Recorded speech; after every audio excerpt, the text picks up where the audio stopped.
ของการโฆษณาอบรมนครปักเซจัดพิธีมอบรับใบอย่างยืนและปิดสุดอบรมทฤษฎีแนวทางของพรรคและยสัน45วันหุ่นที่เก่าของนครปักเซขึ้นในวันที่5 กรกฎาคม 2019 ที่สโมสรนครปักเซโดยการเข้าร่วมและมอบใบอย่างยืนของทานดร.นางพงษ์พันธ์วีรพันธ์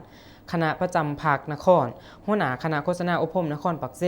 มีพนักงานครูอาจารย์นักศึกษาและภาคส่วนที่เกี่ยวข้องเข้าร่วม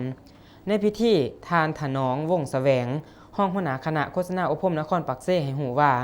สุดอบรมทฤษฎีแนวทางของภาคและยสัน45วันหุ่นที่เก่าแม่นเริ่มแต่วันที่20พฤษภาคมหาวันที่5 กรกฎาคม 2019โดยจะตั้งปฏิบัติตามโครงการหลักสูตรทฤษฎีแนวทางของภาคที่ทางคณะโฆษณาศูนย์กลางวางออกซึ่งมีทั้งหมด5ภาควิชาเรียนมี22บทมีนักศึกษา73คนหญิง28คนในนั้นมีพระสงฆ์2องค์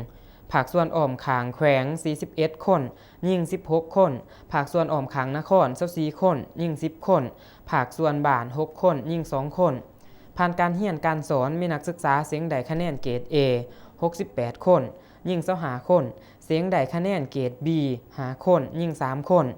จัดประเภทนักศึกษาเรียนดีเรียนเก่งได้68คนหญิง25คนเท่ากับ93ส่วนห้อยประเภทนักศึกษาเรียนดีได้5คนหญิง1คนเท่ากับ7ส่วนห้อยนอกนี้ในพิธียังได้มอบใบย่องย่อให้พนักงานครูอาจารย์ที่มีผลงานสอนดีสอนเก่งและนักศึกษาที่มีผลงานเรียนดีเรียนเก่งอีกด้วย